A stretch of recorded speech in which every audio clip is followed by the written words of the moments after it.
মাখরাজের উচ্চারণ আদায় করে, ঠিক না? হরফের মাদ আদায় করে মাখরাজের উচ্চারণ থেকে আদায় করে পড়াচ্ছি, এরকম ভাবে পড়তে হবে। হ্যাঁ, বলেন আলিফ মিম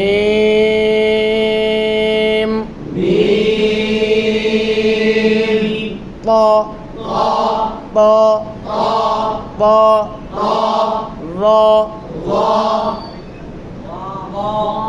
জিহ্বার আগা সামনের উপরে দুই দাঁতের কোন জায়গায়?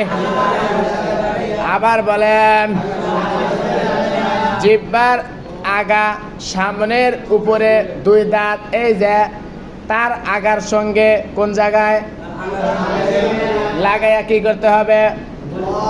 কয়টি হরফ? কয়টি হরফ? আবার বলেন, জোরে বলেন। আমাকে হরফ উচ্চারণ করতে হলে আমাকে ফলো করতে হবে মাখরাজ। কি ফলো করতে হবে? মাখরাজ। কি জন্য ফলো করতে হবে? মাখরাজের যে সার অংশ কথা আছে, সেই সার অংশে কথার ভিতরে মাখরাজে কি বলেছে, জিহ্বার আগা কোন জায়গায় লাগাইতে বলেছে, জিহ্বার গোড়া কোন জায়গায় লাগাইতে বলেছে, যে সামনের দাঁতের কোন জায়গায় লাগাইতে হবে, নিচের দাঁতের কোন জায়গায় লাগাইতে হবে, জিহ্বার মধ্যখান তালুর কোন তালুর সাথে লাগাইতে হবে, এইগুলাকে ফলো করে আদায় করলে মাখরাজের থেকে আদায় হবে। আর আমি যদি এইগুলা মাখরাজের সারাংশ কথা ফলো না করে যদি মাখরাজ থেকে হরফ উচ্চারণ করি, তাহলে আমার আপনার উচ্চারণ হবে আলিফ আলিফ আলিফ, ত মিম র, এরকম, ঠিক না?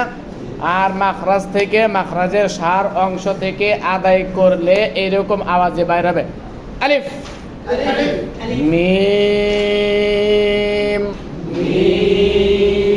এই যে আমি মিম হরফটা লং একটা টান দিছি, এটা কয় আলিফ মাদের হরফ? জোরে বলেন, আবার বলেন। তাহলে এখানে মাদ আদায় করলাম, মাখরাজের থেকে আদায় করলাম, ঠিক না?